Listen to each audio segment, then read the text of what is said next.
Hello guys, আসসালামু আলাইকুম, welcome to my blog. তো আজকে তোমাদের সাথে বড়ই পাড়া নিয়ে একটা ভিডিও নিয়ে আসছি।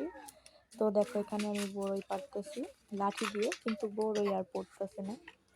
বড়ই তো বড়ই। তো দেখো, গাছ থেকে বড়ই পাড়ার চেষ্টা করছি লাঠি দিয়ে, কিন্তু পারছি না। তো দুইটা তিনটা করে পড়ছে।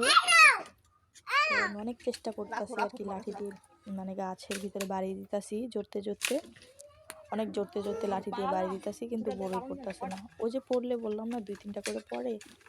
তো দেখো, আমি চেষ্টা করতেই আছি, চেষ্টা তো আমি আর ছাড়ছি না। আজকে চেষ্টা করতেছি পারার অনেক।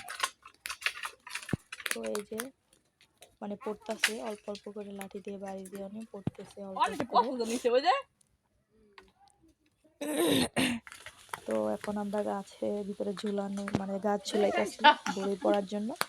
তো আলহামদুলিল্লাহ অনেকগুলো বড়ই পড়তেছে। তো দেখো, এই ডালটা ঝুলা দেওয়া শেষ, আমরা এখন ওই ডালে যাব। ওই ডালটা আমরা ঝুলানো দিয়ে মানে ঝুলাবো।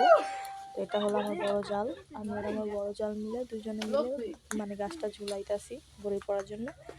তো অবশেষে অনেকগুলো বড়ই পড়ছে। তো আমরা এখন বড়ইগুলো নিব। নেওয়ার পরে এই যে দেখো, আমি এটা কাপে মানে বড়ইগুলো রাখছি। তো দেখো, বড়ইগুলো দেখতে কি সুন্দর। তো এই যে তখন এখন খাবো বড়ই বড়ই। খাবো। তো এই যে বড়ইটা নিলাম, বিসমিল্লাহ। খাবো বিসমিল্লাহ বলে। তো কামড় দিলাম। তো বড়ইটা খেয়ে দেখলাম অনেক মজা। বড়ইটা টক টক মিষ্টি মিষ্টি, টক টক মিষ্টি খেতে অনেক মিষ্টি ভালো। তো যারা যারা বড়ই অনেক পছন্দ ভালো। করে সবাই কমেন্ট করে জানাবা। আর কারা কারা বড়ই গাছ থেকে পেড়ে খেতে পছন্দ করো সবাই একটু কষ্ট করে কমেন্ট করে জানাবা। তো এই দেখো, আমি বড়ইটা খাচ্ছি। আমি জানি তোমাদের সবাই খেতে ইচ্ছা করবে।